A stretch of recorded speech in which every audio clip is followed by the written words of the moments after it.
maintenant étudier les variations de cette fonction et voir sa courbe représentative. Donc dans la TI 89, nous allons la tracer. L'exponentielle, donc vous l'avez ici, x entrée. Donc, si vous allez dans le graphe, et sur la petite machine, vous l'avez là au-dessus, la touche ln, donc toujours en bleu, x, et vous fermez la parenthèse, pareil. Donc là déjà vous avez l'allure de la fonction exponentielle. C'est important parce qu'elle grandit très vite, elle augmente très vite, elle est strictement croissante, et vous retrouvez ce qu'on a vu tout à l'heure, c'est-à-dire que elle est strictement positive. Vous voyez toutes les valeurs de sa courbe et au-dessus de la x-abscisse.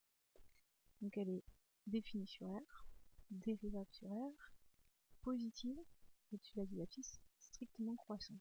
Si on regarde les limites, qu'est-ce qui se passe? Quand x tend vers moins l'infini, la fonction se rapproche de 0 ici, l'axe des abscisses. Donc la limite en moins l'infini, ça va être 0. Et en plus l'infini, comme elle augmente, la limite, ce sera plus l'infini. Du coup, on a une asymptote horizontale, la droite de l'équation, y égale 0, en moins l'infini. Alors on peut résumer tout ça dans le tableau. C'est-à-dire qu'elle est définie sur moins l'infini plus l'infini, sur R, elle est strictement croissante, la dérivée c'est elle-même, elle est positive, la limite en moins l'infini c'est 0, la limite en plus l'infini c'est plus l'infini, et après j'ai rajouté les deux valeurs particulières qu'il faut connaître. L'image de 0 c'est 1, et l'image de 1 c'est le nombre e, de 2,72 à peu près. Donc ça c'est ce que vous devez savoir sur les variations, et connaître l'allure de la courbe. Donc à quoi ça va nous servir? Le fait qu'elle soit strictement croissante, on va pouvoir résoudre des équations et des inéquations, c'est ce que vous avez vu en seconde. Une fonction est strictement croissante si exponentielle a plus petit que exponentielle b, ça veut dire que a est plus petit que b. C'est-à-dire que j'ai le droit d'enlever la fonction. Exponentielle a égale exponentielle b, ça veut dire a égale b. Donc ça va me permettre de résoudre des équations de ce type-là, c'est-à-dire une exponentielle à gauche, une exponentielle à droite. Alors comment on va s'y prendre? Si on part sur cet exemple-là, si on applique ce qui est écrit ici, ça veut dire que 2x moins 1 égale à 4. On va mettre des équivalents puisqu'on résout une équation. Et ensuite on cherche x évidemment.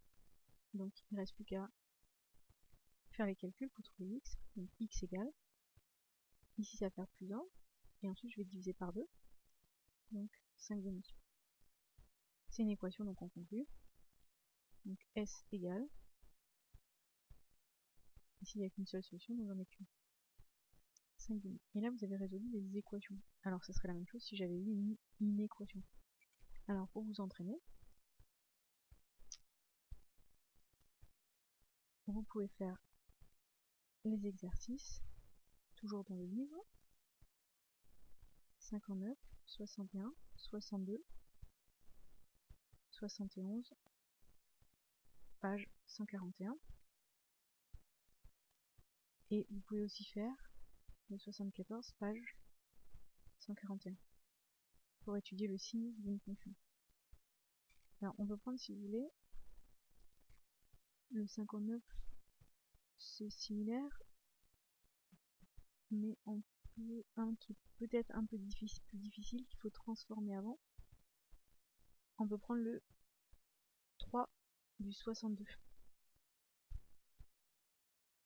Alors le 3 du 62, c'est exponentielle x au carré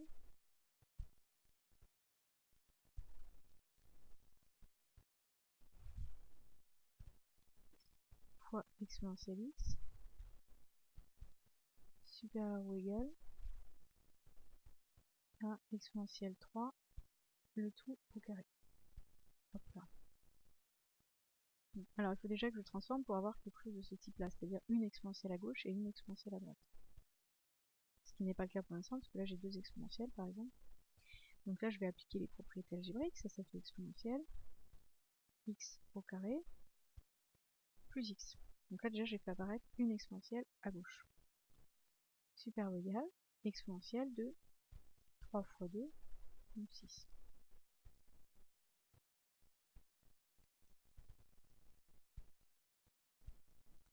Et là maintenant, une exponentielle, elle est strictement croissante, donc ça veut dire que x au carré plus x est plus grand que 6.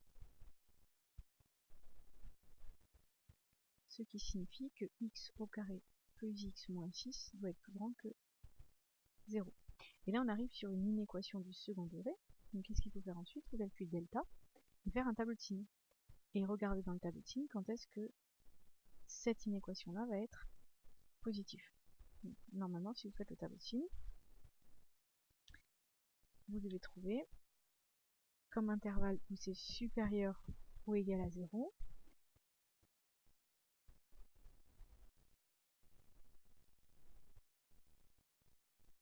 moins l'infini,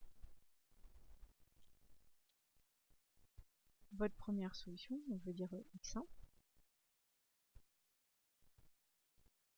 union,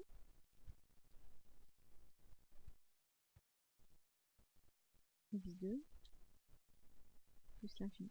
Ici, je ne fais pas le calcul de x1 et x2, évidemment, ça vous de le faire. Il faut calculer delta, pas le tableau de signes.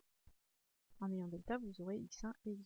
Et là, ce sera votre ensemble solution. Donc il faut bien penser à transformer, si ce n'est pas le cas, pour avoir une exponentielle à gauche et une exponentielle à droite, avant de se lancer dans les calculs.